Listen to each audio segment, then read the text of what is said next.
வணக்கம். இன்றைக்கி நம்ம பார்க்க போகிற சமையல் என்னென்னு பார்த்தீங்கன்னா, ஒரு 3 வகையான வெரைட்டி ரைஸ் தான் பார்க்க போகிறோம். ஃபஸ்ட்டு வெஜிடபிள் பிரிஞ்சி, 2வது பலாக்காய் பிரியாணி, 3வது சிம்பிளாக பண்ணக்கூடிய தக்காளி சாதம். வாங்க இது 3 எப்படி செய்யலாங்கிறத பார்க்கலாம். இப்போ ஒரு பேன் எடுத்துக்கலாம். பேன் சூடானதும் அதில் ஒரு 2 டேபிள் ஸ்பூன் அளவுக்கு நெய் சேர்த்துக்கலாம்.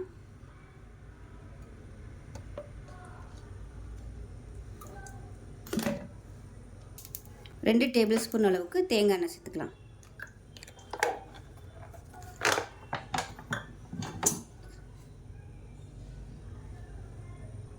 இப்போ இதில் 2 ஸ்பூன் அளவுக்கு கடலை எண்ணெய் சேர்த்துக்கலாம். இப்போ எண்ணெய் நல்லா சூடாயிருச்சு. மீடியம் சைஸாக ஒரு பெரிய வெங்காயம் நீளமாக நறுக்குன்னு அதை சேர்த்துக்கலாம். கரம் மசாலா பொடியை அரைச்சி வச்சுருக்கிறதுனால தாளிக்கையில் சேர்க்கணுன்னு அவசியம் இல்லை. இப்போ இந்த வெங்காயம் நல்லா பொன்னிறமாக வதங்கட்டும். வெங்காயம் வதங்கிட்டு இருக்கையிலே புதினா சேர்த்துக்கலாம். இந்த ஃப்ளேவர் எல்லாமே அந்த எண்ணெயில் இறங்கிடும். இலையும் நல்லா வதங்கிடும்.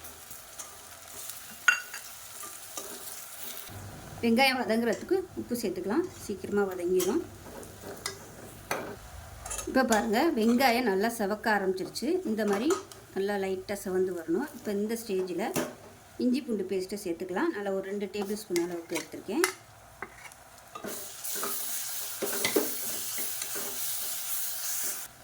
இஞ்சி பூண்டு பேஸ்ட்டு நல்லா பச்சை வாசனை போனதும் நல்லா ஒரு 2 டேபிள் ஸ்பூன் வர மாதிரி சின்ன வெங்காய பேஸ்ட்டு சேர்த்துக்கலாம். மிக்சியில் போட்டு அடித்து வச்சுருக்கேன். நல்லா ஒரு 5லேருந்து 6 சின்ன வெங்காயம் எடுத்திங்கன்னா உங்களுக்கு கரெக்டாக 2 டேபிள் ஸ்பூன் வரும். நல்லா அரைச்சிக்கோங்க. ரொம்ப நைஸாக இல்லாமல் கொஞ்சம் குறன்னு இருக்கிற மாதிரி அரைச்சிங்கன்னா நல்லா டேஸ்ட்டாக இருக்கும். இப்போ வெங்காயம் சேர்த்து நல்லா ப்ரௌன் கலரில் வதங்கிடுச்சு. 1.5 டேபிள் ஸ்பூன் மிளகாத்தூள் சேர்த்துக்கலாம். ஒரு 1/2 டேபிள் ஸ்பூன் அளவுக்கு கரம் மசாலா, பட்டை, கிராம்பு, ஏலக்காய் இது 3 பொடி பண்ணி வச்சுருக்கேன். இப்போ இதையும் சேர்த்து எண்ணெயில் நல்லா வதக்கி விட்டுட்டு மீடியம் சைஸாக 2 தக்காளி நறுக்கி வச்சுருக்கேன். அதையும் சேர்த்துக்கலாம். தக்காளி நல்லா மசிஞ்சு வரட்டும். தக்காளி மசிஞ்சு வர்றதுக்கு உப்பு சேர்த்துக்கலாம். தக்காளி லேசாக மசிய ஆரம்பிக்குது. இதில் நல்லா ஒரு 2 டேபிள் ஸ்பூன் அளவுக்கு தயிர் சேர்த்துக்கலாம். நல்லா ஃப்ரெஷ்ஷான தயிராக சேர்த்துக்கோங்க, புளிப்பு இல்லாததாக. இதையும் சேர்த்து கலந்து விட்டுட்டு நல்லா எண்ணெய் பிரிஞ்சு வரணும், தொக்கு மாதிரி வரணும். மீடியமான ஃப்ளேமில் வதக்கி விட்டுக்கலாம். இப்போ இது வதங்கட்டும். இப்போ குக்கரில் அது பலாக்காய் எடுத்திருக்கேன். மீடியம் சைஸாக ஒரு பலாக்காயில் பாதி எடுத்திருக்கேன். எடுத்துகிட்டு இந்த சைஸுக்கு கட் பண்ணிக்கோங்க. கட் பண்ணி 2 விசில் உப்பு போட்டு 2 விசில் வேக விட்டு எடுத்து வச்சுருக்கிறேன். இந்த சைஸு பலாக்காய் இதில் வந்து பாதி தான் எடுத்திருக்கேன். இப்போ நல்லா தொக்கு மாதிரி வந்துடுச்சு. இப்போ வேக வச்சு வச்சுருக்கேன் இந்த பலாக்காயை இதோட சேர்த்துக்கலாம். சேர்த்துட்டு நல்லா ஒரு 2 நிமிஷம் வதக்கி விட்டுக்கலாம். ஸோ அந்த மசாலா எல்லாமே அந்த பலாக்காயில் உள்ள இறங்குற அளவுக்கு கொஞ்சம் ஒரு 2 நிமிஷம் வறுத்து விட்டுக்கலாம். இப்போ நான் வந்து ஒரு 4 பேர் சாப்பிட்ற அளவுக்கு, அதாவது 1/4 கிலோ அரிசி 250 கிராம் ஜீரக சம்பா அரிசிக்கு இந்த அளவு எடுத்திங்கன்னா போதும். ரொம்ப அப்புறம் பலாக்காய் போட்டோம்னா சாதம் வந்து இருக்காது. அதனால் இந்த அளவுக்கு நீங்கள் போட்டிங்கன்னா போதும். நல்லா அப்படியே பரட்டி விட்டுக்கலாம். இப்போ பாருங்கள், நல்லா வதக்கியாச்சு. இப்போ தண்ணி சேர்த்துக்கலாம். நான் பலாமூஸ் வேக விட்ட தண்ணியும் சேர்த்து வச்சுருக்கேன். 1 டம்ளர் ஜீரக சம்பா அரிசிக்கு 2 டம்ளர் தண்ணி வச்சுருக்கேன். இந்த டம்ளரில் தான் எடுத்தேன். இப்போ நல்லா 20 நிமிஷம் ஊற வச்சுட்டு இந்த தண்ணியை வந்து அப்படியே சேர்த்துக்கலாம். சூடு பண்ணிவிட்டு சேர்த்துக்கோங்க.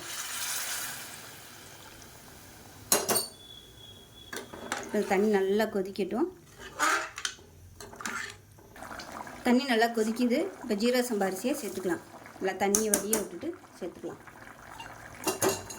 சேர்த்து கலந்து விட்டுட்டு உப்பு செக் பண்ணி பார்த்துக்கோங்க. உப்பு வந்து பார்த்து கவனமாக சேர்த்துக்கோங்க. ஏன்னா பலாக்காய் வேக வைக்கும்போதும் உப்பு சேர்த்துருக்கு, வெங்காயம் வதக்கையில் உப்பு சேர்த்துருக்கு. அதனால் கொஞ்சம் கொஞ்சமாக சேர்த்துருக்கோம்.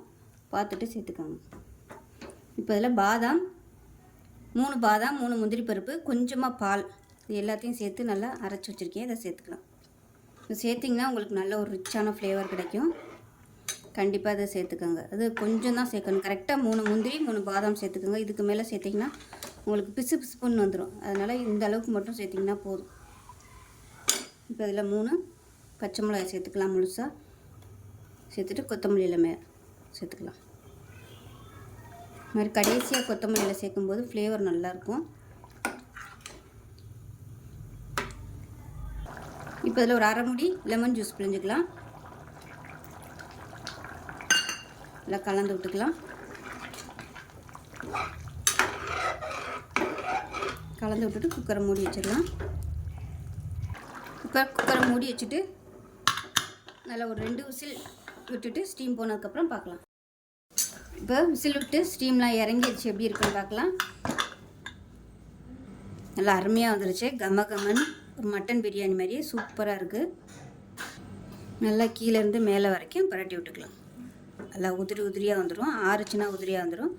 ஸோ இதே மாதிரியே செஞ்சு பாருங்கள். செஞ்சு பார்த்துட்டு எப்படி வந்துச்சுங்கிறத சொல்லுங்கள். வீடியோ பிடிச்சிச்சுன்னா லைக் பண்ணுங்கள், கமெண்ட் பண்ணுங்கள், சேனலை சப்ஸ்கிரைப் பண்ணுங்கள், பக்கத்தில் பெல் பட்டனை ப்ரெஸ் பண்ணுங்கள். நன்றி. இப்போ ஒரு குக்கர் எடுத்துக்கலாம். தேவையான அளவுக்கு நெய் சேர்த்துக்கலாம்.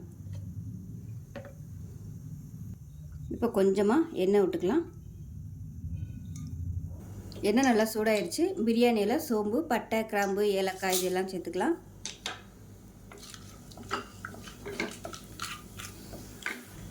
இப்போ இது நல்லா பொரிய ஆரம்பிக்கவும் மீடியம் சைஸாக ஒரு பெரிய வெங்காயம் நீளமாக நறுக்குனதை சேர்த்துக்கலாம். வெங்காயம் வதங்குறதுக்கு உப்பு சேர்த்துக்கலாம். இப்போ வெங்காயம் நல்லா வதங்கிடுச்சு. ஒரு 4 பல் பூண்டு தட்டி வச்சுருக்கேன், அதை சேர்த்துக்கலாம். இதுக்கு வந்து இஞ்சி போடணும்னு அவசியம் இல்லை. இந்த மாதிரி பூண்டு மட்டும் போட்டுக்கோங்க, நல்ல ஃப்ளேவராக இருக்கும். பூண்டு நல்லா வதங்கிடுச்சு. இப்போ காரத்துக்கு தகுந்த மாதிரி மிளகாத்தூள் சேர்த்துக்கலாம். 1 டேபிள் ஸ்பூன் மிளகாத்தூள், 1/4 டேபிள் ஸ்பூன் மஞ்சள்தூள் சேர்த்துக்கலாம். மிளகாத்தூள் நல்லா வதங்கிடுச்சு. மீடியம் சைஸாக 2 தக்காளி 1-2 அடித்து வச்சுருக்கேன், இதை சேர்த்துக்கலாம். இந்த தக்காளி நல்லா வதங்கி எண்ணெய் பிரிஞ்சு வரட்டும். இப்போ இதில் ஒரு கைப்பிடி அளவுக்கு ஃப்ரெஷ்ஷான பட்டாணி சேர்த்துக்கலாம். இது வந்து ஆப்ஷனல் தான், இருந்தால் சேர்த்துக்கோங்க. இப்போ இதுவும் இதோடு சேர்ந்து கொஞ்சம் நல்லா குக்காகி வரட்டும். இப்போ தக்காளி நல்லா கொதிச்சு எண்ணெய் பிரிய ஆரம்பிச்சிருச்சு. இப்போ 1 டம்ளருக்கு 2 டம்ளர் அளவுக்கு தண்ணி எடுத்திருக்கேன். 1 டம்ளர் அரிசிக்கு 2 டம்ளர் தண்ணி. நான் சாதாரண வீட்டில் யூஸ் பண்ணுற அரிசி தான் எடுத்திருக்கேன். இப்போ நல்லா கலந்து விட்டுட்டு கொதிக்கட்டும். இந்த கிளாஸில் 1 டம்ளர் எடுத்திருக்கேன். இது கரெக்டாக 100 கிராம் அளவுக்கு பிடிக்கும். இந்த டம்ளரு 100 கிராம் அரிசியில் தான் நான் இன்றைக்கி செய்கிறேன். இது தாராளமாக ஒரு 2 பேர் சாப்பிட்லாம். இப்போ நல்லா கொதிக்கட்டும். இப்போ தண்ணி நல்லா கொதிக்க ஆரம்பிச்சிருச்சு. அரிசி நல்லா 2-3 தடவை கழுவிட்டு ஊற வச்சு வச்சுருக்கேன். இந்த அரிசியை சேர்த்துக்கலாம். நல்லா 1 மணி நேரம் ஊற வச்சுட்டேன்.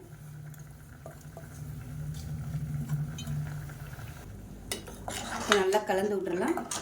கலந்து விட்டு பொடியாக நறுக்கின கொத்தமல்லியில் சேர்த்துக்கலாம்.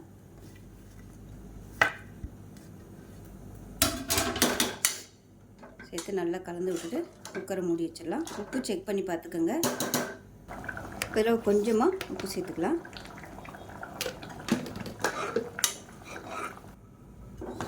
குக்கரை மூடி வச்சுட்டு நல்லா ஒரு 4 விசில் விட்டுட்டு ஸ்டீம்லாம் போனதுக்கப்புறம் பார்க்கலாம். இப்போ விசில் விட்டு ஸ்டீம்லாம் இறங்கிடுச்சு, எப்படி இருக்குன்னு பார்க்கலாம். பாருங்கள், நல்லா சூப்பராக நல்லா கமகமான அருமையாக வந்துருச்சு. நல்லா பரட்டி விட்டுக்கலாம். நல்லா ஆறுச்சுன்னா கொஞ்சம் நல்லா ட்ரை ஆயிரும். சூப்பராக இருக்குது, அடிப்பிடிக்கலை. அதே சமயம் நல்லா அருமையாக வந்திருக்கு. நம்ம அப்படியே ஹாட் பாக்ஸில் கொட்டி வச்சிட்டோம்னா நல்லா சூப்பராக நல்லா உதிரியாக வந்துடும். ரொம்ப சிம்பிளான ஒரு லஞ்ச் பாக்ஸ் ரெசிபி. டக்குன்னு பண்ணிடலாம். பட்டாணி இல்லாமல் கூட நீங்கள் இதே மெத்தடில் பண்ணலாம். டேஸ்ட் நல்லா அட்டகாசமாக இருக்கும். அருமையான பட்டாணி தக்காளி சாதம் ரெடி ஆகிடுச்சு. ரொம்ப சிம்பிளான மெத்தடில். அதுக்கு சைட் டிஷ்ஷாக நான் உருளைக்கிழங்கு வறுவல் வச்சுருக்கேன். தயிர் பச்சடியோட கூட நீங்கள் வச்சு சாப்பிடலாம், அருமையாக இருக்கும். ஸோ செஞ்சு பாருங்கள். செஞ்சு பார்த்துட்டு எப்படி இருந்துச்சுங்கிறத சொல்லுங்கள். வீடியோ பிடிச்சுன்னா லைக் பண்ணுங்கள், கமெண்ட் பண்ணுங்கள், சேனலை சப்ஸ்கிரைப் பண்ணுங்கள், பக்கத்தில் பெல் பட்டனை ப்ரெஸ் பண்ணுங்கள். நன்றி. பார்க்கலாம். இப்போ ஒரு குக்கர் எடுத்துக்கலாம். இப்போ இதில் பார்த்தீங்கன்னா அதில் ஒரு 2 டேபிள் ஸ்பூன் நெய் சேர்த்துக்கலாம். அதுபோல் 2 டேபிள் ஸ்பூன் தேங்காய் எண்ணெய், கடலெண்ணெய், நெய், இது 3 வச்சுருந்தா நம்ம இன்றைக்கி பிரிஞ்சி சாதம் செய்ய போகிறோம். தேங்காய் எண்ணெய் சேர்க்கும்போது நல்ல ஃப்ளேவராக இருக்கும். இப்போ தேங்காய் எண்ணெய் சேர்த்துருக்கேன். இப்போ கடலெண்ணெய் சேர்த்துக்கலாம்.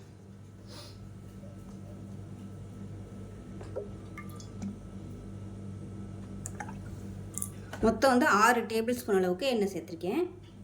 இப்போ எண்ணெய் நல்லா சூடானதும் ஒரு பிரியாணி இலை சேர்த்துக்கலாம். இது கூடவே பட்டை, கிராம்பு, அன்னாச்சி பூ, ஸ்டார் அனீஸு, ஏலக்காய் எல்லாமே சேர்த்துக்கலாம். இப்போ கரம் மசாலா எல்லாமே பொரிய ஆரம்பிச்சிருச்சு. இப்போ இதில் மீடியம் சைஸாக ஒரு பெரிய வெங்காயம் நீளமாக நறுக்குனதை சேர்த்துக்கலாம். இது கூடவே புதினா, கொத்தமல்லி ஒவ்வொரு கைப்பிடி எடுத்து வச்சுருக்கேன். அதையும் இந்த எண்ணெயில் போட்டு வதக்கிக்கலாம்.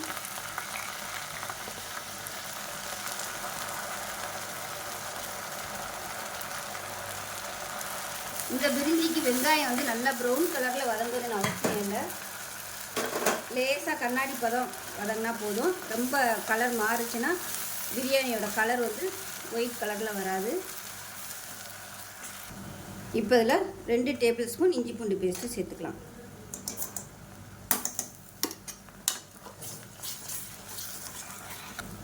இப்போ இஞ்சி பூண்டு பேஸ்ட்டு நல்லா வதங்கிடுச்சு. இப்போ காய்கறிகள் எல்லாமே சேர்த்துக்கலாம். இப்போ இதில் பார்த்தீங்கன்னா ஒரு கைப்பிடி அளவுக்கு பீன்ஸு, ஒரு கைப்பிடி கேரட்டு, ஒரு கைப்பிடி பட்டாணி. இது வந்து ஃப்ரெஷ் பட்டாணி, நீங்கள் காஞ்ச பட்டாணி கூட யூஸ் பண்ணிக்கலாம். அதே மாதிரி ஒரு கைப்பிடி அளவுக்கு சோயா சங்க்ஸ் சின்ன சைஸாக சுடுதண்ணியில் போட்டு ஊற வச்சு தண்ணியை பிழிஞ்சிட்டு எடுத்து வச்சுருக்கேன். அதே மாதிரி ஒரு கைப்பிடி அளவுக்கு காலிஃப்ளவர், இதுவும் சுடுதண்ணியில் போட்டுட்டு தான் எடுத்து வச்சுருக்கிறேன். இப்போ இது எல்லாத்தையுமே சேர்த்துக்கலாம். இப்போ எண்ணெயில் வந்து நல்லா வறுத்துட்டோம்னா டேஸ்ட்டாக இருக்கும். இப்போ இது கூடவே காரத்துக்கு பச்சை மிளகா தான், அதனால் நான் வந்து ஒரு 10 பச்சை மிளகா கீறிட்டு எடுத்து வச்சுருக்கிறேன்.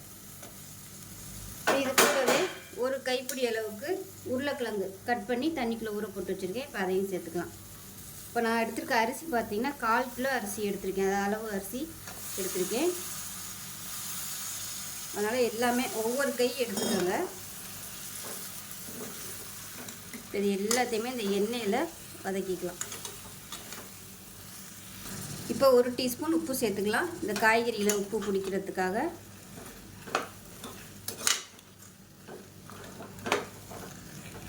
இப்போ காய்கறி எல்லாமே நல்லா வதக்கியாச்சு. மீடியம் சைஸாக 2 தக்காளி நீளமாக நறுக்கி வச்சுருக்கேன், அதையும் சேர்த்துக்கலாம். சேர்த்துட்டு இது எல்லாத்தையுமே நல்லா வதக்கிக்கலாம். ஸோ இது எந்த அளவுக்கு நம்ம எண்ணெயில் வறுக்கிறோமோ அந்தளவுக்கு நல்லா பிரிஞ்சி சாதம் நல்ல டேஸ்ட்டாக வரும். இதனால் நல்லா வதக்கிறது தான் முக்கியம். அப்போ தான் நல்ல ஃப்ளேவர் கிடைக்கும். இதுக்கு சைடிஷே தேவையில்லை, எல்லா காய்கறியும் சேர்த்துருக்கிறதுனால வெறும் ஊறுகாய் இல்லை வடகம் வச்சு சாப்பிட்லாம். பசங்க லஞ்சு கொடுக்குறதுக்கு ரொம்ப ஈஸியாக இருக்கும்.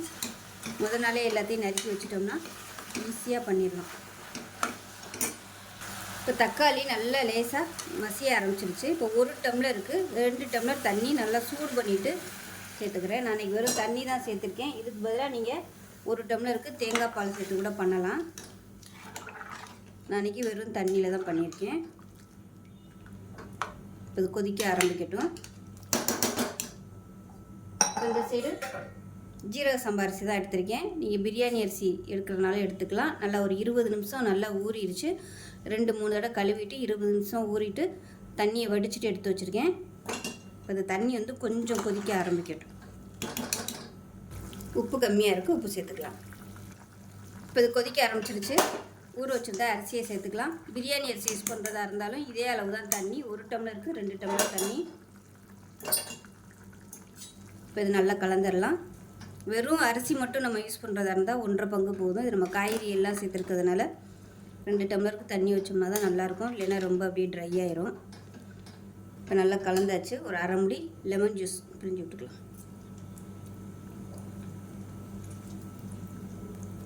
அவ்வளோதான். இந்த தக்காளியுமே ரொம்ப அப்படியே மசிகிற அளவுக்கு வதக்கக்கூடாது. லைட்டாக அது கரைய ஆரம்பித்தா போதும். இப்போ உப்பு டேஸ்ட் பண்ணி பார்த்துட்டு பத்தலைன்னா சேர்த்துக்கலாம். இப்போ குக்கரை மூடி வச்சுட்டு நல்லா ஒரு தடவை கலந்து விட்ருங்க. அடியிலெல்லாம்